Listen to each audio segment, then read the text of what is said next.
الحمد لله وكفى وسلام على عباده الذين اصطفى أما بعد فأعوذ بالله من الشيطان الرجيم بسم الله الرحمن الرحیم۔ مسلمانوں متحد ہو جاؤ۔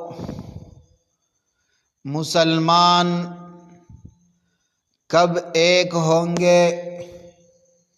دنیا کے مختلف خطوں میں بسنے والے مسلمان ایک ایسے دین کی پیروکار ہے جس کی بنیاد ہی وحدت پر ہے۔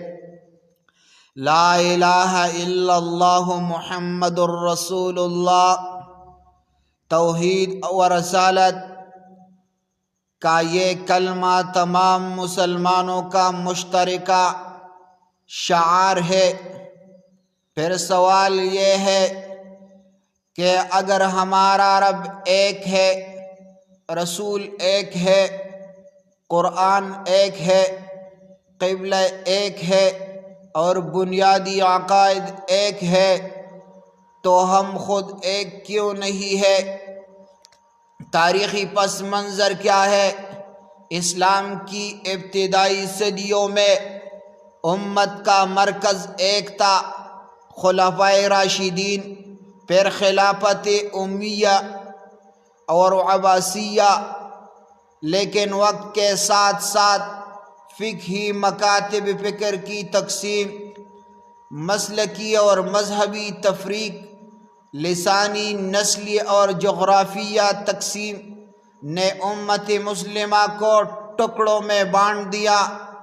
قوم پرستی جب دین کی بنیاد پر بننے والی پہچان کو قوم، نسل یا زبان کی بنیاد پر بدل گیا تو امت کے دل بکھر گئے، سیاسی مفادات حاصل ہو گئے۔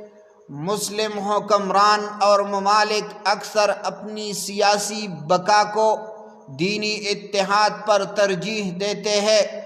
علم کی کمی کی وجہ سے جب امت نے قرآن و سنت سے جڑنا چھوڑا، علماء حق کو چھوڑ کر جذباتی نعرے بازوں کے پیچھے لگ گئے تو انتشار پیدا ہوا، فرقہ واریت پیدا ہو گئی۔ معمولی فقہی اختلافات کو کفر و اسلام کا مسئلہ بنا دیا گیا۔ مساجد، مدرسے، جلسے، جلوس سب میں نفرت کی تعلیم عام ہونے لگی۔ اتحاد کا راستہ کیا ہوگا؟ قرآن کی طرف رجوع کرنا ہوگا۔ وَاعْتَصِمُوا بِحَبْلِ اللَّهِ جَمِيعًا وَلَا تَفَرَّقُوا۔ اللہ کی رسی یعنی قرآن کو مضبوطی سے تھام لو اور آپس میں تفرقہ نہ ڈالو۔ یہ آیت ہمیں وہ واحد نقطہ اتحاد بناتی ہے۔ قرآن سنت رسول کے پیروی کرنا ہے۔ رسول اللہ صلی اللہ علیہ وسلم کی سیرت ہمارے لیے عملی مثال ہے۔ آپ نے مدینہ میں مختلف قبائل، مذاہب اور طبقات کو ایک امت بنا دیا۔ اخلاص اور نیت کے ساتھ اصلاح کرے۔ جب تک ہم دین کے نام پر ذاتی مفاد، گروہی تعصب یا اقتدار کی جنگیں لڑتے رہیں گے، اتحاد ممکن نہیں۔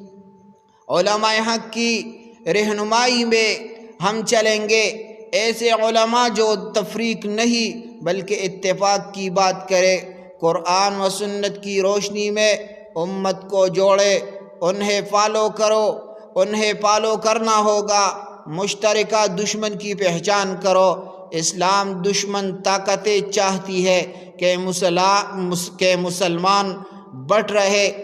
اگر ہم نے دشمن کو پہچان لیا اور مل کر چلے تو اتحاد ممکن ہے۔ کیا مسلمان کبھی ایک ہوں گے؟ ہاں ہوں گے، مگر کب؟ جب ہماری شناخت فرقہ کی بجائے مسلمان بن جائے، جب ہم دشمنی کے بجائے رحمت کا پیغام دیں۔ جب ہم اختلافات کو تنوع سمجھ کر برداشت کرنا سیکھے، جب ہماری پہلی ترجیح دین کی سربلندی ہو نہ کہ سیاست، قوم یا مسلک کے، تو یہ ہر آدمی کا مسئلہ ہونا چاہیے، یہ ہر آدمی کا اتحاد ہونا چاہیے۔ وما علینا الا البلاغ۔